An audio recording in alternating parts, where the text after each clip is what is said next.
안녕하세요. 저는 마포구에서 노무법인 햇살을 운영하고 있는 공인노무사 김병준입니다.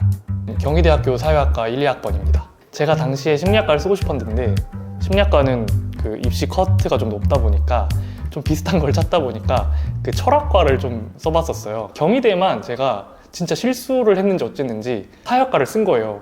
우연치 않게 사회학과에 입학하게 됐는데 3학년 1학기 때부터는 교환학생을 가고 싶어가지고 영어 공부도 좀 하면서 성적 만들어 놓고 3학년 2학기에 바사대학교에 그 교환학생으로 가서 경영학이랑 국제문화학 공부했었습니다. 한국으로 돌아가면 이제 나도 4학년이고 취준을 해야 될 것 같은데 사회학과 나온 사람들은 보통 어디 가서 취직을 할까 이런 거를 좀 찾아봤어요. 그때 공인노무사라는 직업을 처음 알았고 법을 이용한 전문직이라는 게 사실 제일 매력적이었었어요.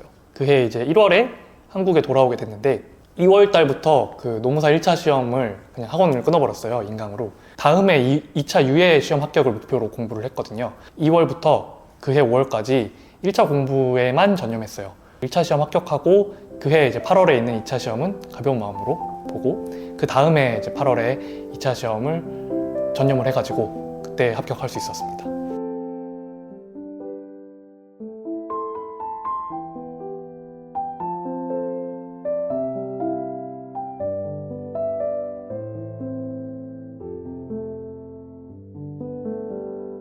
아홉 시 딱 되자마자 키니까 합격이 딱 뜬 거죠.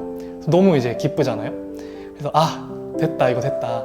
울 정도로 고생했다고 생각 안 했거든요. 사실 뭐 제가 몇 년씩 공부를 한 것도 아니고 막상 이렇게 붙고 나니까 엄마랑 이제 같이 있었는데 되게 눈물이 막 나더라고요. 그 합격의 기쁨은 진짜 잠깐이고 다시 수습처 구하기 전쟁 뭐 이런 거 시작하는데요. 1년 정도 다니고 1년 정도 쉬었어요. 일을. 사건 수행 같은 걸 하잖아요. 뭐 해고 사건이든 임금체불 사건이든. 근데 그런 것들이 사회적인 갈등에 딱 한복판에 서가지고 어떤 것을 쟁취해내야 되고 이게 조금 안 맞았달까요? 그게 좀 힘들었습니다. 당시에 그 음주운전을 좀 하셔가지고 그 징역을 가실 뻔한 분이 계셨어요. 그래서 그분이 잠깐 구속이 되셨다가 2심에서 감형이 되면서 풀려나셨는데 해고를 당하셨어도 크게 이상할 일은 아니었지만 정직 3개월로 끝나신 거예요. 제가 대표였으면 사건 대리 안 맡았을 것 같은데 당시는 제가 대표가 아니었기 때문에 사건을 제가 담당하게 됐어요. 그 사건을. 근데 저는 정말 하기 싫은 거예요. 그때 좀 생각을 많이 했어요. 나의 어떤 개인적인 가치관이 이 일할 때 되게 방해가 되는 그런 순간들이 있을 수 있고 그리고 어떤 순간들에는 내가 옳다고 생각했던 것들을 좀 포기해야 되는 지점들이 있겠구나. 그거를 제가 당시엔 사회초년생이었기 때문에 되게 받아들이기 어려웠어요.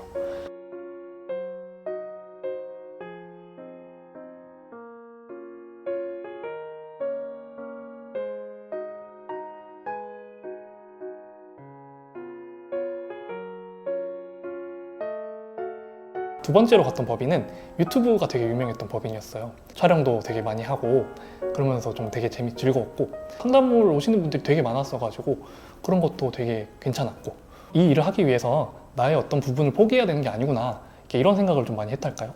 어떻게 보면 성숙해진 거죠. 개업할 때는 법인 등기를 할 때 출자금을 좀 내야 돼가지고 그냥 각각 100만 원씩 출자했고 공유 오피스를 쓰게 되면서 보증금 없이 달에 25만 원 정도 아주 싸게 그렇게 일을 하고 있습니다. 처음에는 저 어떻게 살아야 되나, 나 이제 어떡하지? 묵묵하게 하다 보니까 찾아와 주시는 분들 계속 있고 그리고 전문사도 좀 꾸준히 늘고 있고 블로그 영업을 많이 하고요. 그리고 외부 활동 같은 걸 좀 많이 나갑니다. 거기서 소개를 받아서 영업이 되는 경우가 많고요. 가까운 노무사를 찾기 위해서 오시는 분들이 많고 그래서 그런 식으로 보통 영업을 하는 것 같습니다. 서면 같은 거를 쓰잖아요. 그러면 되게 감정적이 돼요. 일할 때 불리하다고 생각했는데 아니더라고요. 그러니까 이분을 대변하기 위해서는 내가 이 사람을 진심으로 좀 공감하고 이 사람이 생각하는 거를 내가 그거를 생각할 수 있어야 되겠더라고요. 나를 믿고 이제 일을 맡겨주신 분을 내가 도움을 드려서 권리를 구제해 줄 수 있다는 게 좀 보람되죠. 그런 순간들이 모여서 이 일을 계속 할 수 있게 만드는 것 같습니다. 저희는 진짜 진심으로 일하거든요. 어떤 사건이 있으면 되게 몰입하고 서로 하루 종일 그 사건 얘기만 해요. 그런 점들을 좀 알아주셔서 그런지 사건을 만에 하나 지더라도 의뢰인분들이 되게 고마워들 하세요. 아니면 노무사님 서면 보고 자기 억울한 게 다 풀렸다 뭐 이런 분들도 가끔 계시고, 권리구제가 되게 중요한 일이지만 노동사건을 겪으신 분들은 되게 마음의 상처를 많이 입으시거든요. 그거를 보듬어 줄 아는 것도 노무사들의 어떤 역량이라고 생각하는데, 저희는 그게 좀 특장점이 아닐까 싶습니다. 법이 따라갈 수 없을 정도로 사회가 더 빨리 변하고, 그 사이에서 법이 메꿔주지 못한 공백을 그 안에서 갈등이 계속 벌어지고 있다고 생각하거든요. 법은 기본이고 앞으로 좀 사회가 겪게 될 그럴 갈등들을 좀 현명하고 합리적으로 중재할 수 있는 그런 전문가가 돼야 되지 않을까 싶습니다.